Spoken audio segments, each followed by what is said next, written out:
या उनकी आत्मा का वाइब्रेशन ही ज्यादा कार्य करता है? वाइब्रेशन ही इतना तीखा कार्य करता है कि इशारे मात्र से दूसरा सामने वाला व्यक्ति भाव को समझ जाता है। वहाँ वाइब्रेशन की, भाव की भाषा होती है। अंश मात्र आवाज वाली दुनिया है। और आज की दुनिया आवाज वाली दुनिया है। सृष्टि की आदि में आवाज नाम मात्र को थी।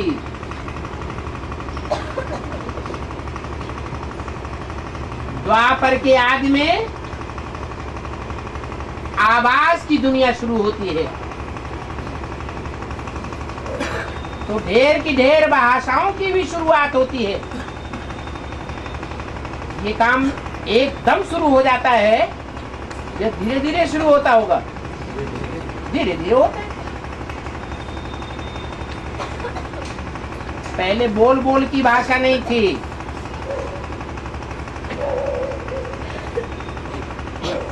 जो भी शास्त्र बने वो तो 400-500 वर्ष के बाद बने हैं द्वापर युग में। पहले तो अजंता, एलोरा, एलिफेंटा की गुफाएं, जो 2-2,500 वर्ष पुरानी गुफाएं मिल रही हैं, उनमें चित्रकारी होती थी। वो चित्रकारी की भाषा थी। शास्त्र नहीं बनाए गए थे पहले।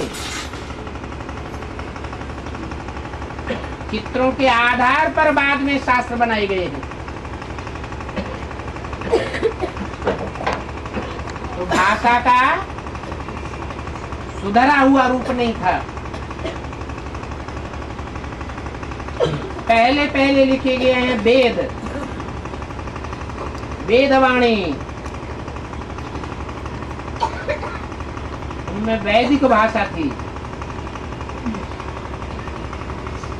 व्याकरण का उतना ज्यादा ध्यान नहीं था। पर बाद में पाली, प्राकृत आदि दूसरी भाषाएं आई जो संस्कृत से मिलती जुलती थी।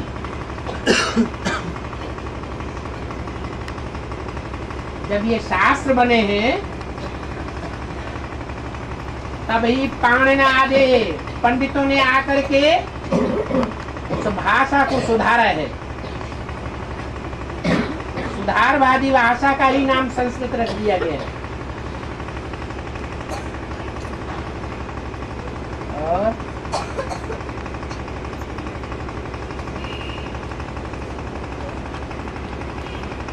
ये 16 कला जो है, 16 कला, सतयुग में 16 कला और फिर 12, फिर 8, फिर ये 9 कला, ये क्या चीज? ये कलाएं क्या? मुरली सुन रहे हो रोज? हाँ। झूठ बोलो कौआ काटेगा। अरे नहीं, अरे नहीं, रोजाना मुरली। तो मुरली में ये बात नहीं आई है वो अभी नहीं सुनी कि जो एक बार नहीं 10 बार आई है। हमने एक बार भी नहीं सुनी। अभी तो तो तुम मुरली नहीं सुनते हो ना? मुरली नहीं आया अभी, हमने सुना उसमें जो हम सुन रहे हैं रोज ना। मुरली में ये बात 20 बार आ चुकी है। हाँ, कौन? क्लैरिफिकेशन में कि जैसे चंद्रमा की कलाएं होती हैं। अरे पता है, तो ऐसे ही अभी बंद हो। ऐसे ही ये रोशनी है आत्मा की। जैसे 2 कला कौन सी कम हो गई? फिर वही 2 कला कम। अरे जैसे एक शेर में 16 छटाक होती है, वो तो ठीक है। 1 किलो में 8 कला के बाद 9 कला रह गई। तो नंबर है, ये मेजरमेंट है। ये मेजरमेंट जैसे जैसे घटता जाता है तो कहते हैं आत्मा की ज्योति की क्षीणता हो गई, आत्मा की शक्ति क्षीण हो गई। 8 कला के बाद कलयुग में बिल्कुल कला नहीं रही, वही शक्ति क्षीण हो गई। आत्मा में जो रोशनी है वो खत्म हो गई। जो सच्चाई को सोचने की शक्ति है वो क्षीण हो गई। सारी दुनिया झूठ के ऊपर चल पड़ी। उसको कहते हैं अंधकार की दुनिया।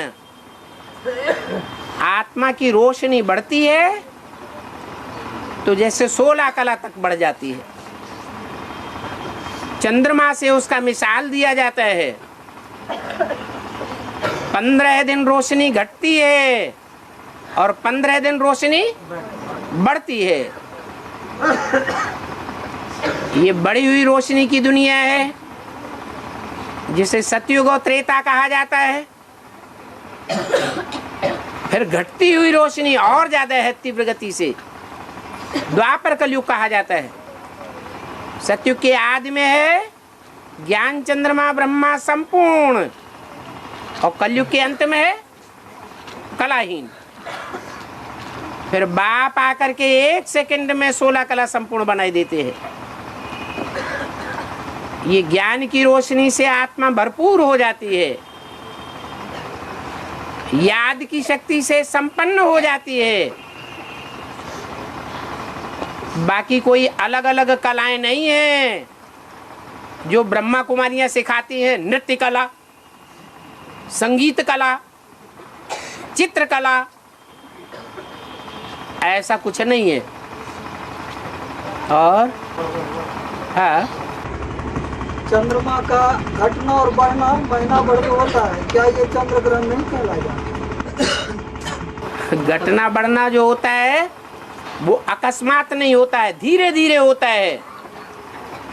और चंद्रग्रहण सूर्य ग्रहण जैसे माया बता करके अटैक करती है, अचानक अटैक करती है। ऐसे ही जो 9 ग्रह हैं उनमें जो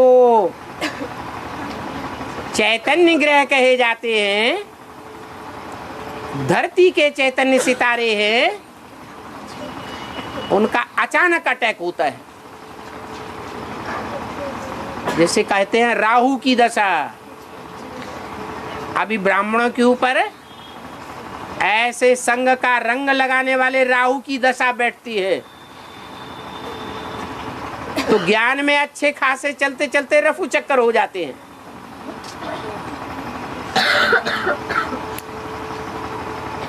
बाकी ऐसा नहीं है जैसे समझा जाता है। माया अचानक अटैक करती है, वही ग्रहण है। ग्रहण भी कभी अधूरा लगता है, कभी संपूर्ण लगता है, कभी चौथाई लगता है।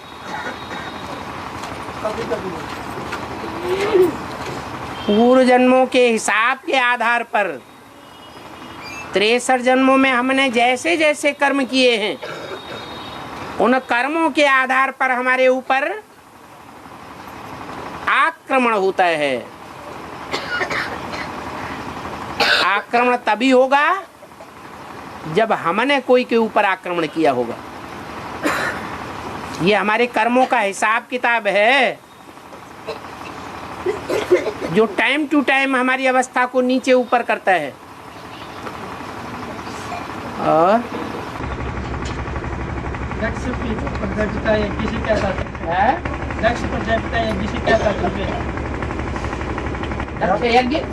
दक्ष प्रजापिता यज्ञ, दक्ष प्रजापिता, हाँ, यज्ञ किसे कहते हैं? किसे कहेंगे? हाँ,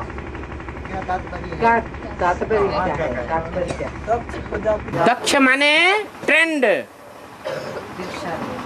क्या?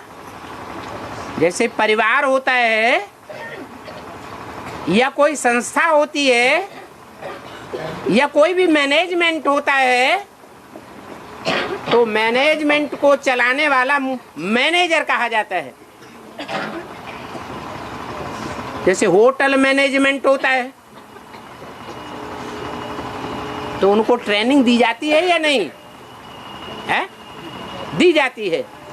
तो कोई मैनेजर बहुत होशियार होता है, पक्का ट्रेंड हो जाता है, तो उसे कहेंगे दक्ष।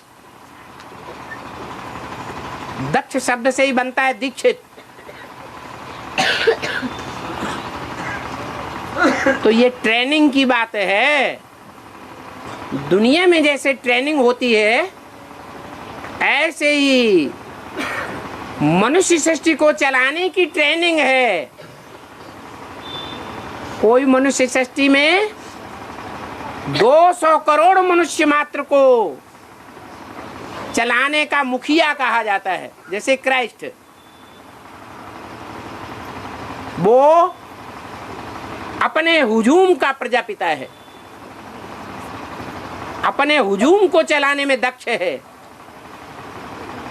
ऐसे ही नंबरवार और भी धर्म पिताएं हैं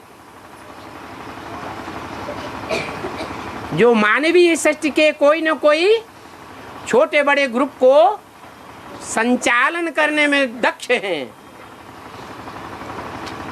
परंतु इन सबका कोई बाप है जो बापों का बाप कहा जाता है।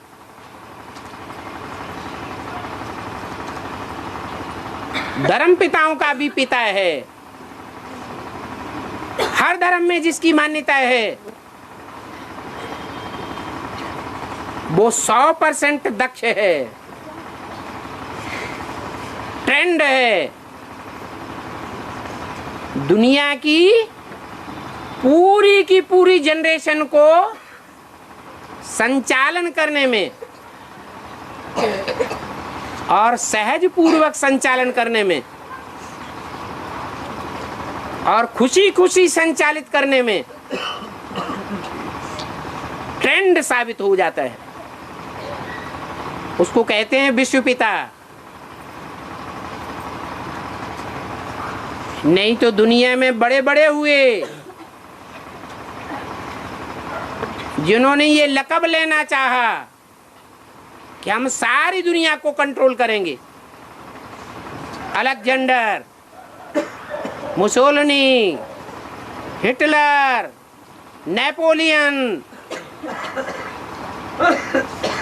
ये सब हिंसक हुए हैं। बाहुबल के आधार पर, हिंसा के आधार पर दुनिया के मनुष्य मात्र को कंट्रोल करने की इच्छा वाले हुए।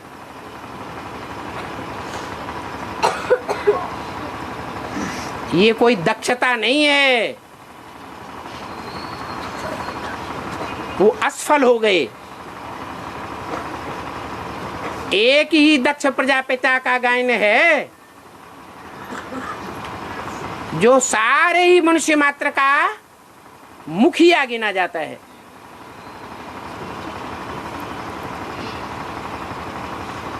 उसे शास्त्रों में दक्ष प्रजापति नाम दिया है। पिता पहले होता है या पति पहले होता है? पिता जन्मदाता पहले होता है। कंट्रोल करने वाले को, रक्षण करने वाले को पति कहा जाता है। विश्वपति बाद में बनता है। तो जो संपन्न स्टेज है उसका शास्त्रों में गायन है दक्ष प्रजापति। और पंचमुखी ब्रह्मा कहते हैं। हाँ जी। तो तीन तो हमारे सामने हैं। तीन तो सामने हैं। तीन सामने हैं। हाँ। कौन कौन है? राम, है? सीता, है? राम वाली आत्मा, हाँ। सीता वाली आत्मा, जगदम्बा वाली आत्मा। सीता वाली आत्मा तो शरीर मतलब साकार में है। हाँ, सीता वाली आत्मा ब्रह्मा है। सीता वाली आत्मा जो हमें ज्ञान ज्ञात है, सीता वाली आत्मा हमारे मतलब साकार शरीर से है सर्वमुख। लेकिन ब्रह्मा सृष्टि वाली आत्माएं तो है मतलब साकार से तो है नहीं। और यादगार जो है संपन्नता का बनता है। यादगार जो भी बनता है तो संपन्न स्टेज का। हाँ जी। तो वो तो आत्माएं हैं, वो शरीरधारी तो है नहीं। तो पंचमुखी ब्रह्मा बनता है, आत्मा का बनता है। जो शरीर से जो कंचन काया बनाएगा उसी की संपन्न स्टेज बनती है। अच्छा, तो ब्रह्मा की संपन्नता की यादगार है। तो पंचमुखी ब्रह्मा तो दो मुख कौन से ब्रह्मा कहेंगे? तीन मुख तो हैं। वो एक समझने की बात है। कोई को 5 मुख होते नहीं है इकट्ठे। अगर हैं भी तो एक सामने मुखिया के रूप में दिखाया जाएगा, और बाकी दूसरे कोई राइटियस और कोई लेफ्टिस्ट और कोई एकदम पीछे बैक साइड में। तो जैसा जिसका पार्ट है उसी रूप में चित्रित किया जाता है। तो ब्रह्मा सरस्वती वाली आत्मा पंचमुखी में शामिल की जाएंगी? हाँ जी, ब्रह्मा सरस्वती वाली जो शरीर छोड़ चुकी हैं हाँ, वो शामिल की जाएंगी पंचमुखी में? उन्होंने ब्राह्मण सृष्टि की स्थापना का कार्य में सहयोग प्रैक्टिकल में नहीं दिया। दिया क्यों नहीं? देना चाहिए सहयोग। तो मानना पड़ेगा ब्राह्मणों का बाप। ये बात जो है चर्चा काफी चली थी, तो इसी हिसाब से बताया था, लेकिन वो बात वहाँ पर जो है कट कर दी गई थी कंपनी में कि वो तो आत्मा है ही नहीं शरीर से। शरीर से नहीं है तो क्या हुआ, लेकिन वो ब्रह्मा के रूप में तो गायन होंगी। ब्रह्मा अधूरा है या संपूर्ण है? अधूरे स्वरूप में गायन तो होगा। हाँ, तो गायन है, पंचमुखी ब्रह्मा का भी गायन है, चतुरानन का भी गायन है, और बोलो बोलो। बाबा है 12 नियम है 108। तो अभी अष्टदेव जो बताए जाते हैं तो उसमें अष्टदेव में एक सूर्यवंशी हो गया है? अष्टदेव में जो 8 देव हैं उनमें तो एक सूर्यवंशी है। एक ही है सूर्यवंशी। तुम्हें एक ही सूर्यवंशी दिखाई दिया। बाबा बताते हैं ये दूसरा जो है योगी है, वो तो सूर्यवंशी पक्का पक्का भी जो है सूर्य का है। दूसरा जो है वो चंद्रवंश, मतलब 8 जो है वे अलग अलग उनके हो जाएंगे, फिर से एक इस्लाम वंश निकलेगा। ये बताओ कि वो 84 जन्मों में ज्यादा से ज्यादा जन्मों तक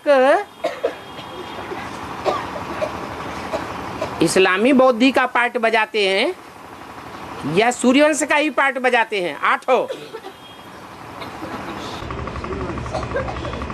जो पक्के सूर्यवंशी होंगे वे तो हर जन्म में मतलब हर जन्म में सूर्य के साथ ही होंगे, वो इस्लाम वंश में जाएंगे नहीं। ये कहा कि 84 जन्मों में से जन्म जन्मांतर के साथी सूर्य के कौन हैं और कितने? 12 हुए। 12 हैं जन्म जन्मांतर के। शूटिंग पीरियड में देख रहे हो? शूटिंग पीरियड में तुम्हें साथी दिखाई पड़ रहे हैं? साथी हैं कि विरोधी हैं? तो वो दूसरे वंश के विरोधी होंगे, लेकिन पक्के जो सूर्यवंशी होंगे वे तो साथी होंगे। जब से वो तो 12 में 4 जो नष्ट देव हैं वो विरोधी दिखाई पड़ रहे हैं या सहयोगी दिखाई पड़ रहे हैं? वो तो विरोधी है। तो फिर सूर्यवंशी कहाँ हुए? तो 12 जो 84 जन्मों में 83 जन्मों में विरोधी साबित हो जाएं या 62 जन्मों में विरोधी पक्के साबित हो जाएं तो उनको सूर्यवंशी कहेंगे। तो वो 4 जो विरोधी हो जाते हैं वो तो एकदम कट हो गए। तो ये 8 हुए, फिर 4 कौन से हो? 4 कौन से रहेंगे मतलब सूर्यवंशी? और 7। जब नाम ही दिया जाता है सूर्यवंशी तो सूर्य सबसे पहले या दूसरे ग्रह सबसे पहले? सबसे पहले तो चाहे बेसिक के आदि में देखो 4 घोड़े और चाहे एडवांस के आदि में देखो 4 घोड़े, वो दिखाई पड़े या नहीं पड़े? तो वो उन्हीं की गिनती कर दो। तो जैसे बाबा ने मुरली बोला है कि जगन्नाथ के मंदिर में अंडा चढ़ता है, चावल पकते हैं और 4 भाग हो जाते हैं। वो संपन्न स्टेज दिखाई गई है या अधूरी स्टेज दिखाई गई है? तो सन 76, 77, 78 में ये 4 आत्माएं जो आदि में सो अंत में नहीं, तो ये 4 आत्माएं पकी थी दिल्ली में। पकी थी, उनको पका हुआ कहेंगे कुछ कि अंडा चढ़ाया गया? तो अंडा चढ़ाया गया, कुछ तो पकी और वो अपने दिशाओं में फैल गई। हाँ, तो जो दिशाओं में फैल गई वो संपन्न स्टेज तो नहीं कहेंगे। नहीं कहेंगे, लेकिन सूर्यवंशियों के साथी तो नहीं कहेंगे। सूर्यवंशियों साथी नहीं कहेंगे, लेकिन हाँ। जो सूर्य जो 4 आएंगे उसमें एक सूर्य है पक्का सूर्यवंशी। अच्छा। तो जो जब चारों दिशाओं में फैले हैं तो हर मतलब चारों घोड़ों ने जो अपनी अपनी सेवा की है, जब दिशाओं में फैले तो उन्होंने जो है सेवा किया है। कथा करो पूरी। तो जो सूर्य ने जो सेवा किया है तो पक्के सूर्यवंशी वही तो होंगे। यानी जो सूर्य ने जो जहाँ भी सेवा किया होगा और सूर्य द्वारा जो निकले होंगे जो आत्माएं, तो पक्के सूर्यवंशी वही तो कहे जाएंगे। ये कोई बात नहीं होती है। शेर से कोई चीता पैदा हो जाता है,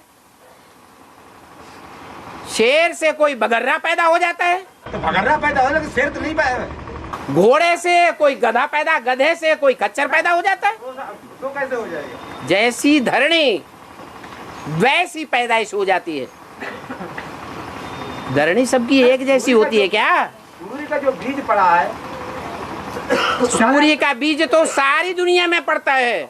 ऐसे तो जो है 4.5 लाख सूर्यवंशी हैं जो जीवित रहेंगे। जो 4.5 लाख सूर्यवंशी हैं, लेकिन पक्के और कच्चे सूर्यवंशी की बात हम कर रहे हैं।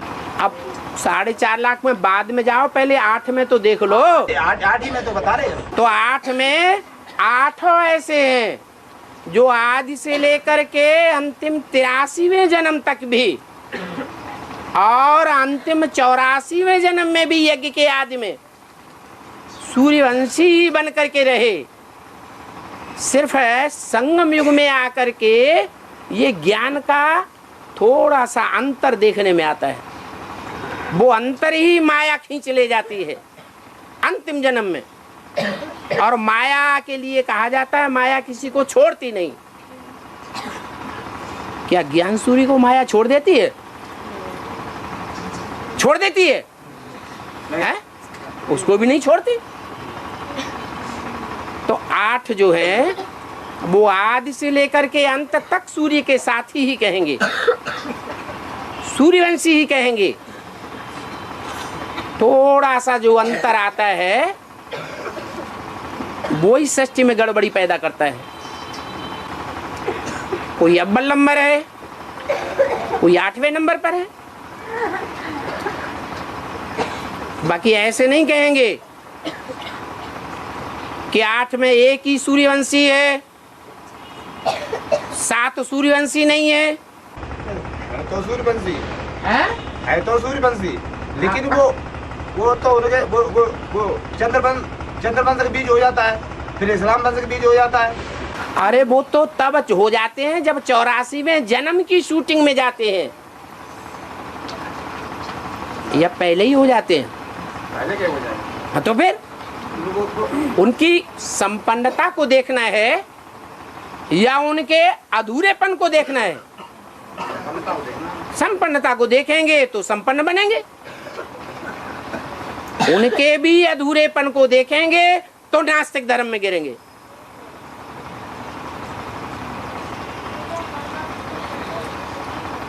वो सारी सृष्टि के पूर्वज हैं। जो पूर्वज होता है उसको पूर्वजा जन्म लेने वाले की दृष्टि से देखना चाहिए या बाद वाली दृष्टि से देखना चाहिए? बाप, दादा, परदादा, तरदादा, ज्यादा पावरफुल कौन होगा? ज्यादा मान मर्तबा हमसे लेने योग्य कौन होगा इनमें से? जितना ही पुराना होगा ओल्ड इज गोल्ड होगा। उस दृष्टि से ही देखना चाहिए। और बाबा जो रूम वर्ष है रूम वर्ष रुंग वर्ष, हाँ, उसमें एक वर्ष गैप क्यों भागा गया है? जैसे दुनिया में कोई चीज दुकान पे खरीदने जाते हैं, कोई साहूकार होते हैं, बिजनेसमैन होते हैं, तो जो चीज इकट्ठी खरीदता है उसके बाद में कहते हैं ये और लो, ये रुंग है तुम्हारी। तो ऐसे ही भगवान भी बड़े से बड़ा साहूकार है, बड़े से बड़ा बिजनेसमैन है। हर युग की शूटिंग में 1 वर्ष रुंग का भी देता है। ये 4 युगों की शूटिंग है और उसमें गैलअप करने के लिए 1 वर्ष और भी नुदा हुआ है। गैलअप पर जाओ और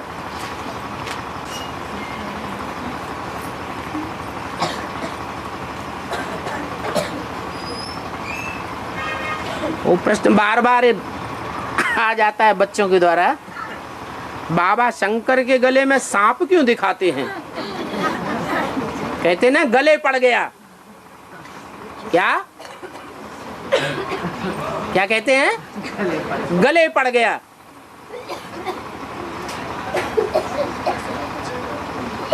कोई साहूकार आदमी है, बड़े घर का आदमी है, सभ्य घर का आदमी है, और किसी छोटे घर की स्वभाव संस्कार से खराब परिवार की कन्या के साथ सगाई हो गई, शादी हो गई। अब वो सारा जीवन रोता है, गले पड़ गई। तो ऐसे ही शिव बाबा भी बोलते हैं, मिले न फूल तो क्या करें। ये रुद्रमाला के जितने भी हैं, लूले लंगड़े काने कुब्जे कोड़ी, कोड़ी कहाँ? कोड़ी भी हैं, उनको अपाहिज कहा जाता है, अष्टावक्र जैसे हैं। अब उनसे दोस्ती कर ली तो दोस्ती निभाना चाहिए या नहीं निभाना चाहिए? दुनिया वाले तो संबंध जोड़ लेते हैं लेकिन तोड़ भी देते हैं, अवसरवादी होते हैं। भगवान तो अवसरवादी नहीं होता है, आदि से लेकर के अंत तक निभाने वाला है और निभाने के आधार पर ही भगवान के पार्ट को भगवान का पार्ट मिलता है। नहीं तो नियम क्या है? 1 बार माफ, 2 बार माफ, तीसरी बार माफ नहीं होना चाहिए। लेकिन यहाँ तो 70-71 साल होने जा रहे हैं और तो गले पड़ गई का मतलब ये सब सांप हैं। कोई गले में पड़े हुए हैं, कोई कमर में पड़े हुए हैं, काम विकार की औलाद हैं, कोई गले में पड़े मोह विकार की औलाद हैं, कोई दाईं भुजा, कोई बाईं भुजा, क्रोध,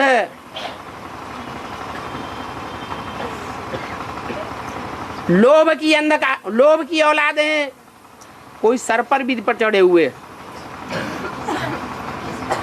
अहंकार की औलाद हैं।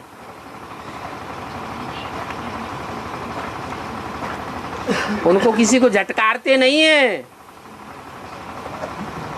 क्या? वो फुफकार भी मारते रहते हैं, पार्वती को भी फुफकार मार दें, एक दूसरे को तो फुफकार मारते ही हैं,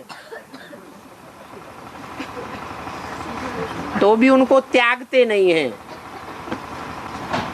प्रेम जलाते हैं, प्रेम जलाते। हाँ जी।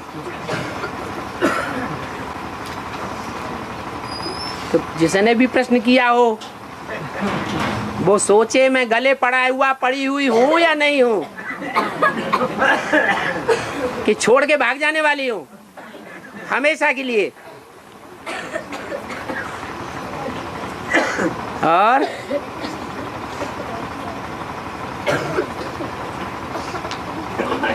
दूसरा प्रश्न भी यही है।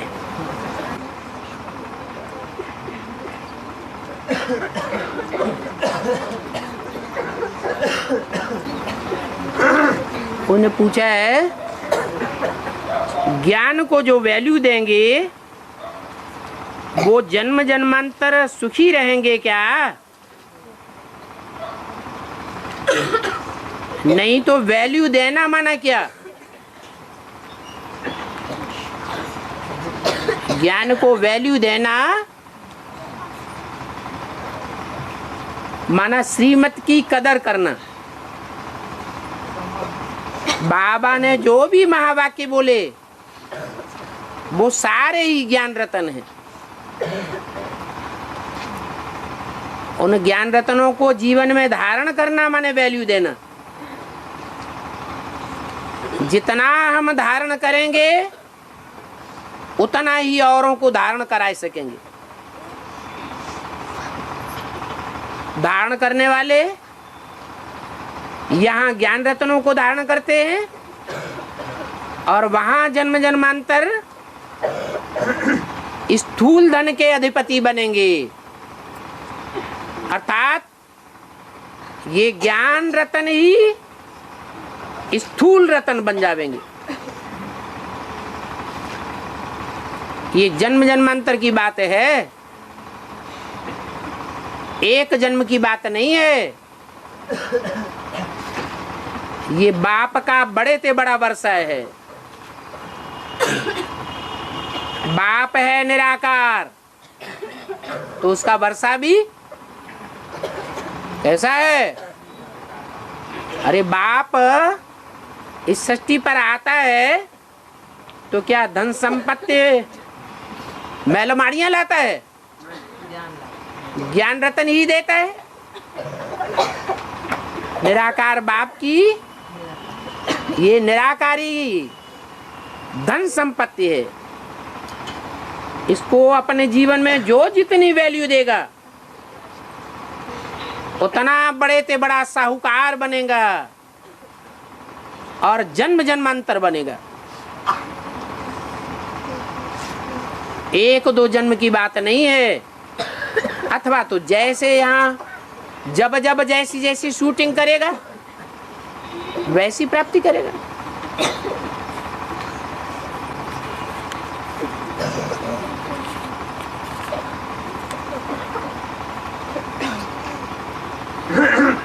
और महाभारत में युद्ध शिशुपाल को दिखाते हैं, नकुल ने उनको सिर पे ढका हो किया।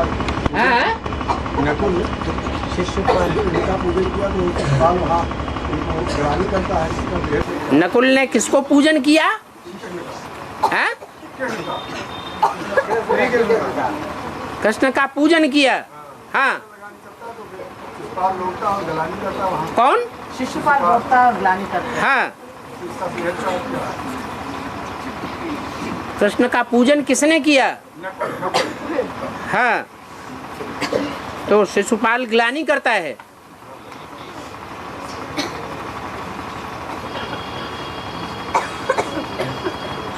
नकुल का पार्ट किसका है?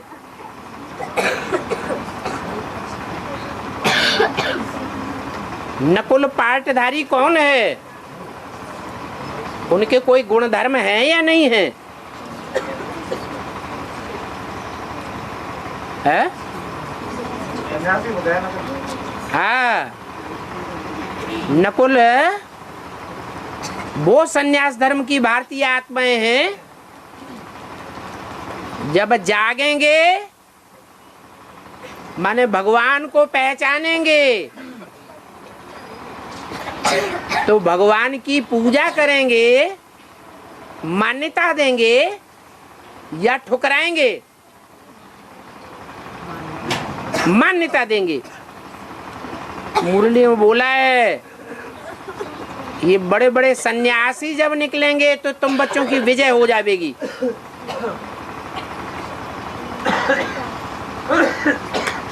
ये जन्म जन्मांतर पवित्रता को विशेष मान देने वाली आत्माएं हैं।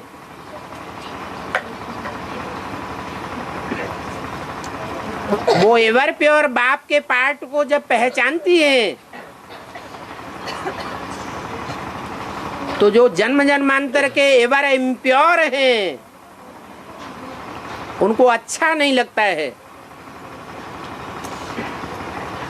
वो हैं शिशुपाल, अर्थात ज्ञान में चलने वाले जो छोटे छोटे मंद बुद्धि बच्चे हैं, बच्चा बुद्धि, उनकी पालना करने वाले हैं। उनको तोड़ लेते हैं, अपना बना लेते हैं और उनका हुजूम बना करके गालियां देते रहते हैं। किसको? है? भगवान को भी गालियां देते हैं।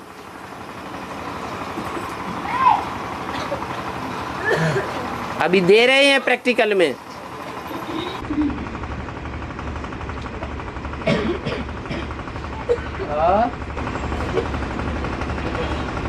नेवला भी कहते हैं।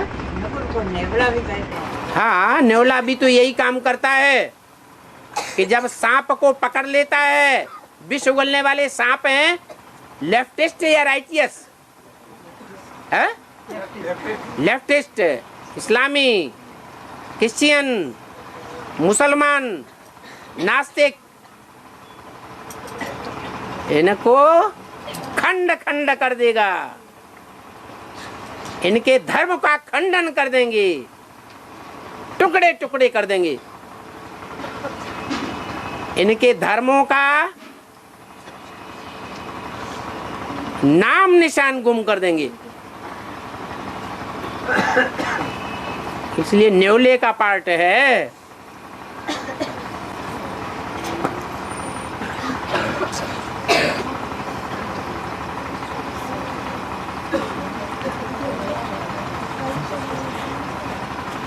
बाबा सत्यम शिवम सुंदरम निराकार का गायन है या साकार का गायन है? ये सत्यम शिवम सुंदरम ये गुणों की गिनती में है या अवगुणों की गिनती में है? गुणों की गिनती होती है।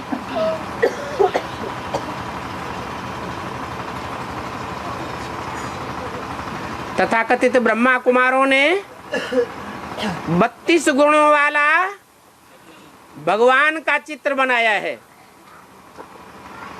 कौन सा? वो निराकार का चित्र है या साकार का है? जो गुण हैं वो निराकार के गुण होते हैं या साकारी सृष्टि में जब साकार बनता है तब गुण प्रत्यक्ष होते हैं? ऐसे ही ये भी 3 गुण जो भगवान के विशेष गुण हैं। सत्यम, सत्य ही शिव है, गॉड इज ट्रुथ।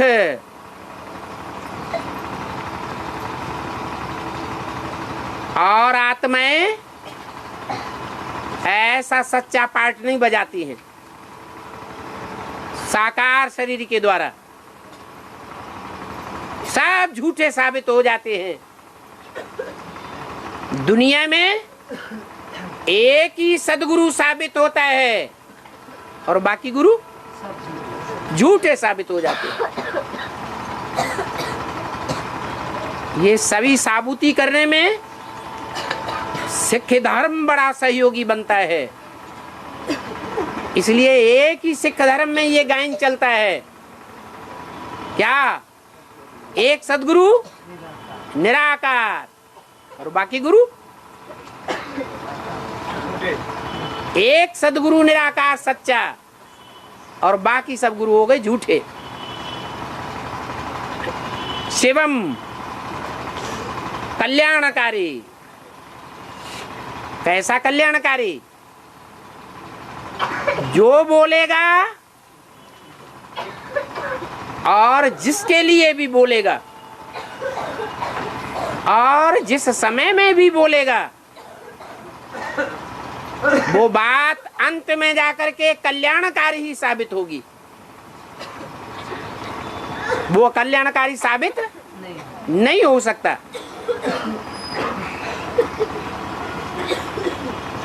कर्म इंद्रियों से जो कर्म करेगा, जिसके साथ भी करेगा,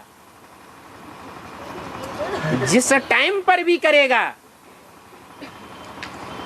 वो प्रत्येक कर्म कल्याणकारी साबित होगा, अकल्याणकारी साबित नहीं हो सकता। बल ये बात अंत में जाकर के साबित होगी। और जो सत्य है, जो कल्याणकारी है, वो ही सुंदर है। देखने का सुंदर वो इन आंखों की बात होती है। तीसरे नेत्र से भी सदैव सुंदर दिखाई दे, वो रूप तीसरी कोटि में वो गुण आता है। माना लास्ट में भगवान की ऐसी अव्यक्त निराकारी स्टेज देखने में आवेगी सारी दुनिया को, कितना सुंदर धर्मपिता दुनिया में कोई भी नहीं हुआ। न क्राइस्ट आकर्षण करने वाला, न बुद्ध, न गुरु नानक, एक भी धर्मपिता इतना सुंदर नहीं होता है जितना वो सनातन धर्म का स्थापन करने वाला धर्मपिता शिव बाबा सारे संसार को आकृष्ट करता है। इसलिए उसका नाम कृष्ण पड़ता है। कृष्ण माने आकर्षण करने वाला। वो ही व्यक्तित्व उसी जन्म में पुरुषार्थ के आदि में आकृष्ट करने वाला होता है या नफरत में देखने में आता है। दुनिया वाले उसको ठुकराते हैं या गले लगाते हैं, ठुकराते हैं। दुनिया वालों की बात छोड़ दो, ब्राह्मणों की दुनिया वाले भी क्या करते हैं? ठुकराते हैं। इसलिए मुरली में बोला एक ही स्वरूप है, जो अति का काला, अति का श्याम और अति का सुंदर साबित होता है। नाम क्या है? श्याम सुंदर। वो तथाकथित ब्रह्मा कुमार कुमारी तो कहते हैं दादा लेखराज ब्रह्मा इस जन्म में श्याम थे, अगले जन्म में सुंदर बनेंगे। अरे ये श्याम सुंदर एक व्यक्तित्व का नाम है या दो पर्सनालिटीज का नाम है? एक पर्सनालिटी का नाम है।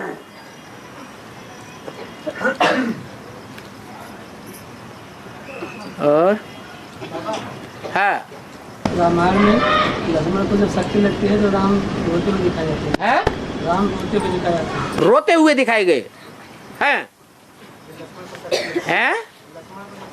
हैं? हाँ, तो भगवान है रोत का भगवान ने तो रोए का। बड़ा जैसे कर्म करेगा तो बड़ों को देख। अगर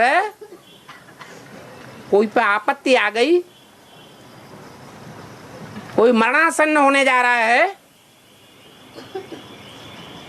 तो जो अजीज है वो खूब हंसने लगे सबके सामने,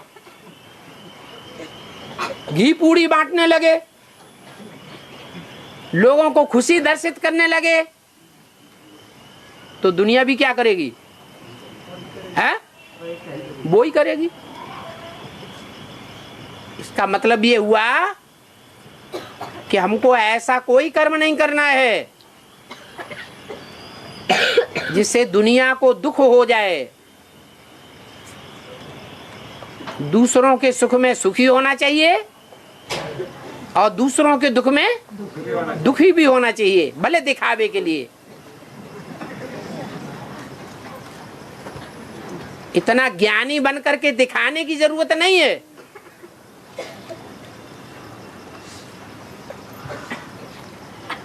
कितना ज्ञानी, जो मुरली में बाबा बोलते हैं मम्मी मरे तो हलवा खा। हलवा खाने का मतलब कि वास्तव में तुम सबके सामने हलवा बनाओ और हलवा खाओ और हलवा बांटो। लाश पड़ी हुई है सामने,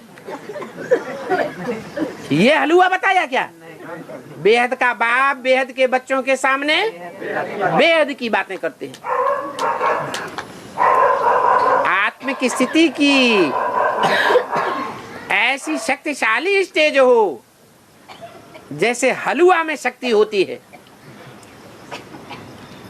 कि जो रोने वाली आत्माएं हैं वो भी शांत होने लगे। ऐसी याद की स्टेज में टिक जाना चाहिए।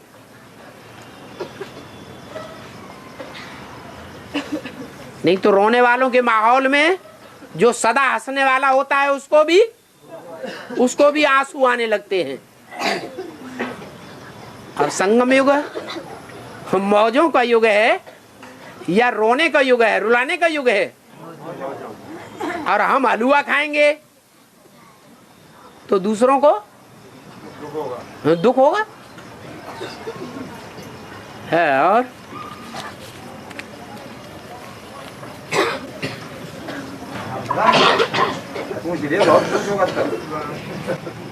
पूंछ बड़ी होगी तो पूछेंगे नहीं है? रावण के सिर बहुत हो, ढेर के ढेर निकलेंगे या नहीं निकलेंगे? तो निकलेंगे।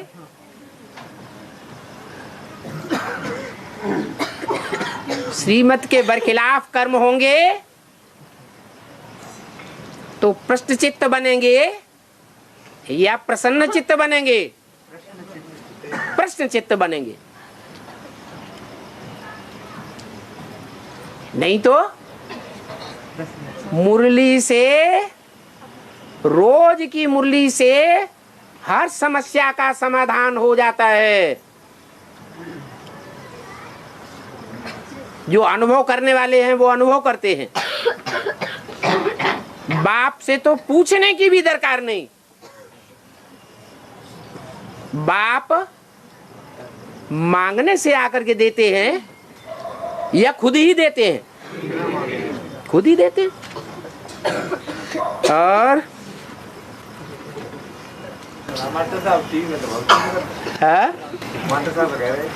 हाँ,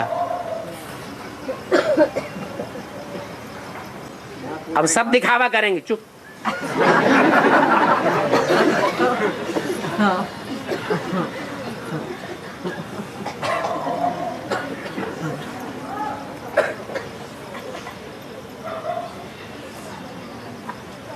हाँ जी बाबा। हाँ हिंदी भाषा और अंग्रेजी भाषा, हाँ हिंदी में जैसा लिखा जाता है वैसे ही बोला जाता है, हाँ लेकिन अंग्रेजी में ऐसा नहीं है। हाँ। ये इसका क्या मतलब, ऐसा क्यों? ये हिंदुस्तानियों की पहचान है। क्या? जैसा बोलते हैं वैसा ही करते हैं। क्या? और देशवासी जैसा बोलते हैं वैसा करते नहीं हैं। इसलिए यहाँ की भाषा भी ऐसी है। ये यादगार है।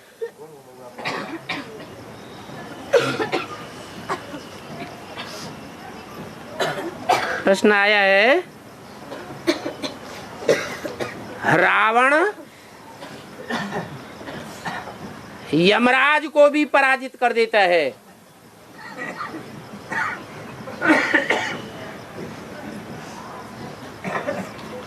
ऐसा शास्त्रों में दिखाया है।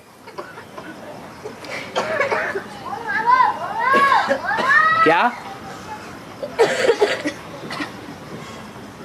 यमराज कौन है? हैं? 108 की लिस्ट में है, 1008 की लिस्ट में है, 16,000 की लिस्ट में है, 1,00,000 शालिग्रामों की लिस्ट में है, 33 करोड़ देवताओं की लिस्ट में है। अरे वो कौन सी लिस्ट में है? अरे हैं? 8 बता रहे तो बताए रहे तो झूठ बताए रहे, सच बताए रहे हैं? 108 की लिस्ट में है। इधर बता रहे 108 की में 100 की लिस्ट में है।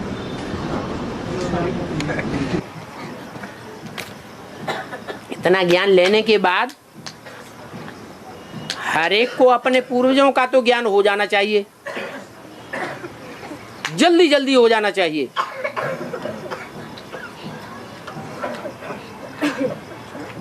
अष्ट देवताओं की लिस्ट में धर्मराज भी आ जाता है। क्या?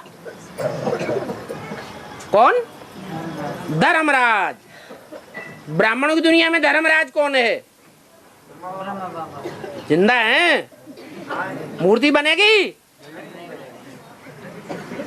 भारत में तो अष्टदेवों की मूर्तियां बनती हैं, मंदिर भी बनते हैं,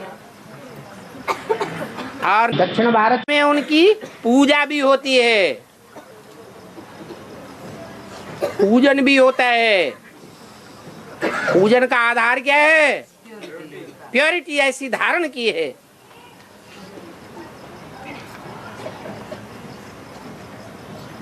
माने धर्मराज जो है, मुरली में क्या बोला उसके बारे में? मेरा राइट हैंड है? राइट हैंड मेरा राइट हैंड है।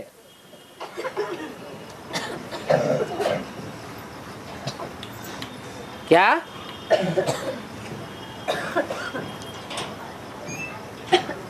कौन है राइट हैंड? है? कृष्ण वाली अरे कोई है या नहीं है? हवा है। कृष्ण वाली आत्मा, आत्मा की मूर्ति बनती है। हाँ? 95 में आत्मा को मान लेते हैं तो फिर इसमें है? जब पंचमुखी ब्रह्मा मान लेते हैं आत्मा, तो इसमें भी मान लेना चाहिए। इसमें धर्मराज में वो ब्रह्मा नाम है, जैसा नाम वैसा काम। वो अम्मा नहीं है। धर्मराज क्या है? धर्म का और धारणाओं का राजा बनकर के प्रत्यक्ष होता है। तब तो दूसरों को दंड देगा।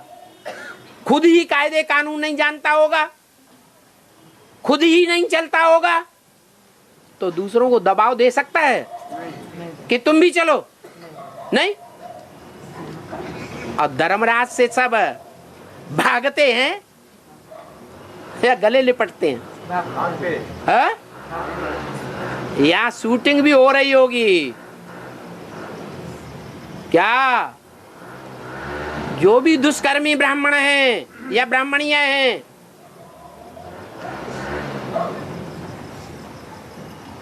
वो नाम से ही दूर भागेंगे,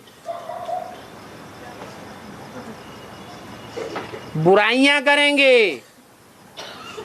धर्मराज की अच्छाइयां उनको देखने में नहीं आवेंगी।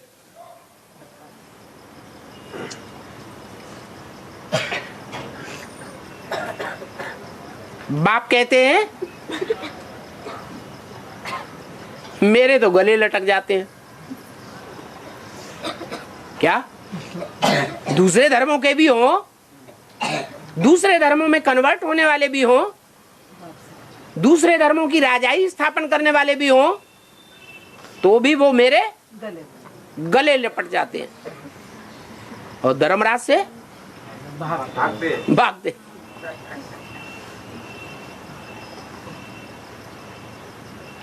तो यहाँ ये प्रैक्टिकल में अनुभव किया जा सकता है। कोई प्रैक्टिकल में ऐसा पार्ट बजाने वाली आत्मा है 8 मणकों के अंदर ही है।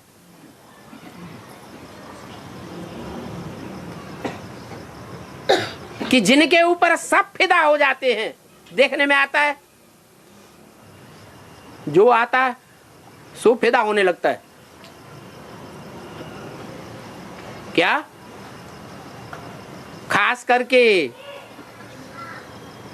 शक्तियों को बाबा कहते हैं राइट हैंड, कहते हैं नहीं, गोप है लेफ्ट हैंड।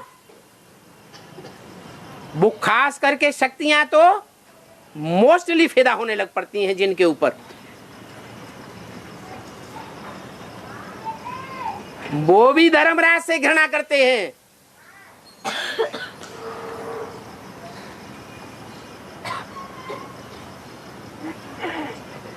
और भगवान उसको राइट हैंड बनाता है। बड़े सकते में आ गए सबके सब। क्या? झाड़ के चित्र में जड़ों में 4 इधर बैठे हैं, लेफ्ट वो इधर और 4 इधर। वो हमारे लिए इधर वाले राइट हैंड दिखाई पड़ते हैं सामने से देखेंगे तो, लेकिन बीच में 2 बैठे हैं सृष्टि के माता पिता के रूप में, उनको कहें जगत पिता जगदम्बा के रूप में बैठे हैं ना। उनमें राइट कौन है और लेफ्ट कौन है? विधर्मियों की तरफ कौन बैठा है और भारतवासियों की तरफ कौन बैठा है? शंकर विधर्मियों। बाप बैठा है विधर्मियों को कंट्रोल करने के लिए। बाप बाहर को संभालता है और माँ अंदर भारतवासियों को संभालती है। तो जो बाप की बैठक है वो बाप बोलता है धर्मराज है मेरा राइट हैंड।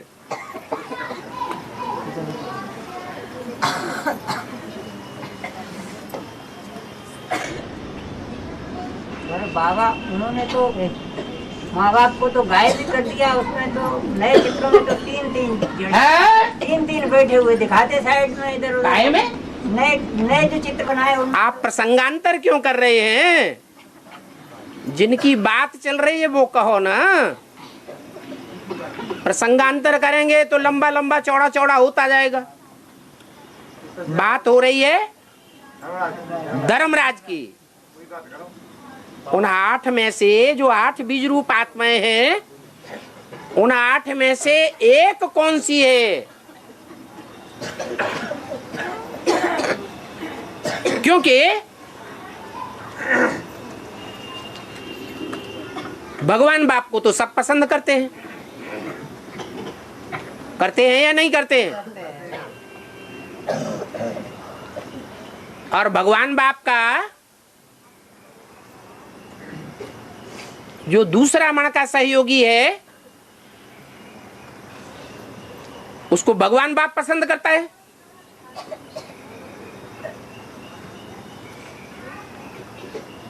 और इतना पसंद करता है, इतनी मान्यता देता है जितनी 3 देवियों को 3 देवताओं ने भी मान्यता नहीं दी। क्या?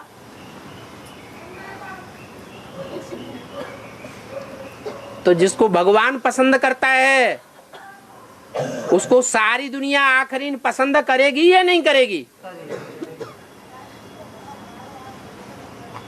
उसका नाम दे दिया परदादी। ये एडवांस की दुनिया में जैसे परदादी हैं, लास्ट में सब उनको मानेंगे। अभी अज्ञानता के कारण न भी माने, क्योंकि और धर्म में कन्वर्ट होने वाली आत्माएं भी हैं, उनसे प्रभावित होंगी, लास्ट में तो मानेंगे ही। ऐसे ही बेसिक ब्राह्मणों की दुनिया में भी परदादी है। बेसिक ब्राह्मणों में सब उनको पसंद करते हैं।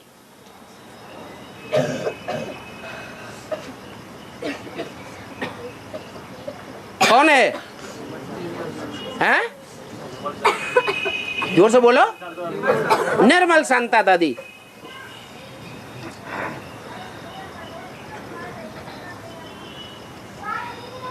तो वो तो हो नहीं सकता। धर्मराज का पार्ट। फिर सूर्यवंश का हेड भगवान स्वयं। भगवान का मर्तबा पा जाता है। होता तो नहीं है भगवान, लेकिन मर्तबा तो पा जाता है। और चंद्रवंश में जो शांत चित्त की प्योरिटी है वो परदादी पाई लेती है रुद्रमाला में। फिर आगे नंबर किसका आता है? जिसकी निशानी झाड़ में दिखाई गई है। बताओ कौन सी निशानी है? निशानी क्या है? पहचान बताओ। है? सभी धर्म पिताएं सामने बैठे हुए हैं।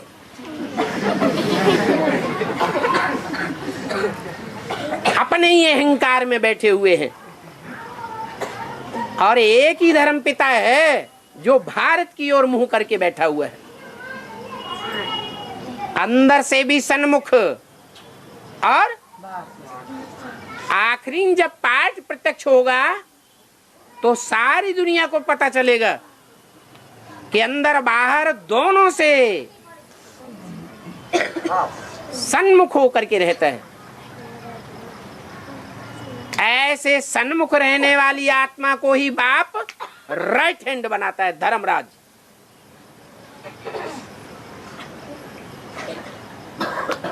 भले कोई कितने भी घृणा करने वाले बने।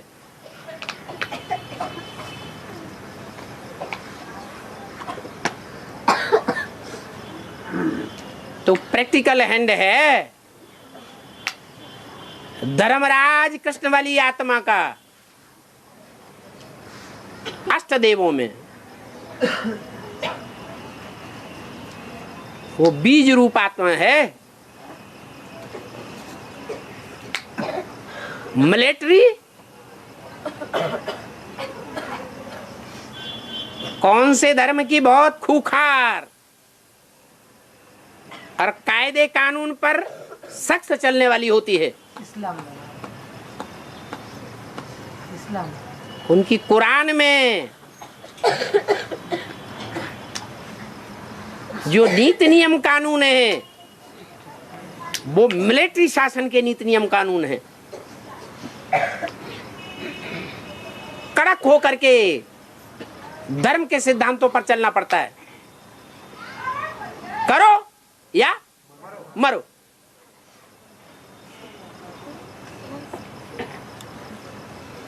दर्द परिय पर धर्म न छोड़िए।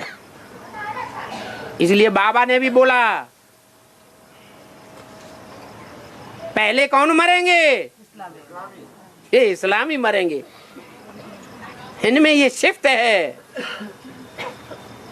या तो करेंगे या तो मरेंगे।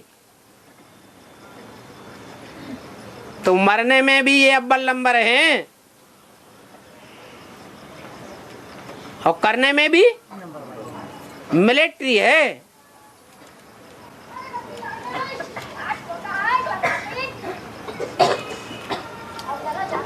लेकिन वो अष्ट देवताओं में से एक है जो बाबा ने बोला कि अष्टदेव जल्दी जल्दी प्रत्यक्ष होंगे। क्या? तीन मूर्तियों की तरह धीरे धीरे प्रत्यक्ष होंगे या कुछ ही वर्षों में प्रत्यक्ष हो जाएंगे? जल्दी जल्दी पार्ट प्रत्यक्ष होंगे।